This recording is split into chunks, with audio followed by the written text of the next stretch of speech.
ఈ చిన్న పాప మతిస్థిమితం లేని తన తల్లిని చెత్త వేరుకుంటూ పెంచుతూ ఉంటుంది. అయితే ఒక రోజు అటుగా వెడుతున్న కోటీశ్వరుడు పాపను చూసి జాలిపడి ఆమెకు సహాయం చేద్దామని వీళ్ల దగ్గరికి వస్తాడు. అయితే ఈ కుర్రాడిని చూడగానే పాప తల్లికి తన పాత జ్ఞాపకాలు గుర్తుకు వస్తూ ఉంటాయి. అసలు ఏం జరిగిందంటే 6 సంవత్సరాల క్రితం తన భర్త అయిన ఈ కుర్రాడు తీవ్ర అనారోగ్యంతో ఉంటాడు. అయితే ఈ అమ్మాయి తన భర్తను బ్రతికించుకోవడానికి గర్భంతో ఉన్నప్పటికీ కష్టపడి పనిచేసి డబ్బు సంపాదించేది. కాని ఒకరోజు డాక్టర్లు ఈ కుర్రాడికి ఆపరేషన్ చేసి కిడ్నీలు అమర్చాలని, లేదంటే అతడి ప్రాణాలకే ప్రమాదమని చెప్తాడు. అయితే తన భర్తను బ్రతికించుకోవడానికి గర్భంతో ఉన్నప్పటికీ ఈమె తన కిడ్నీని ఇచ్చి ఆపరేషన్ చేయిస్తుంది. అయితే ఈ కుర్రాడికి ఆపరేషన్ పూర్తయ్యాక తన భార్య చనిపోయిందని డాక్టర్ చెప్తాడు. నిజానికి ఈ కుర్రాడి తండ్రికి ఈ అమ్మాయి పేద కుటుంబానికి చెందినది అని నచ్చదు. అందుకే కావాలనే కోమాలోకి వెళ్లిన ఈ అమ్మాయిని డాక్టర్కి డబ్బులిచ్చి తన కొడుకుతో చనిపోయినట్లుగా చెప్పిస్తాడు. అలాగే తన కొడుకుని తీసుకెళ్లిపోగా ఆపరేషన్ వల్ల ఈ అమ్మాయి మతిస్థిమితం కోల్పోతుంది. అలాగే కొన్నాళ్లకి ఒక బిడ్డకు కూడా జన్మ ఇస్తుంది. దీంతో ఈ చిన్న పాపే తన తల్లిని పెంచుతూ ఉంటుంది.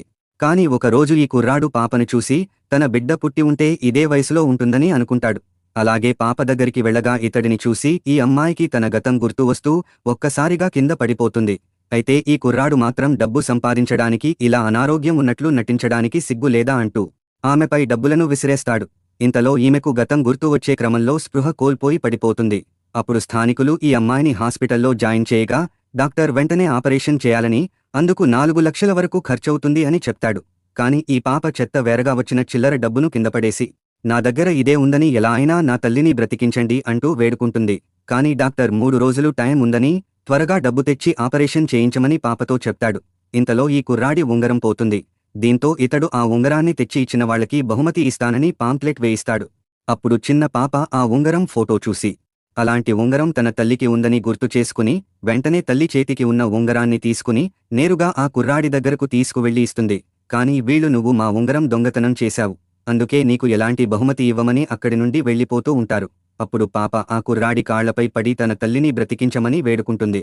మరోపక్క హాస్పిటల్ ఫీజు కట్టలేదని ఈ పాప తల్లిని బయటపడేస్తారు. అప్పుడు పాప తల్లి దగ్గరకు వెళ్లి ఏడుస్తూ ఉంటుంది. ఇంతలో ఈ కుర్రాడు స్పృహ లేకుండా పడి ఉన్న ఆ అమ్మాయిని చూసి ఆమె ఎవరో కాదు తన భార్యనే అని గుర్తుపడతాడు. మిగతా స్టోరీ కోసం వీడియో లైక్ చేసి ఛానల్ సబ్స్క్రైబ్ చేసుకోండి.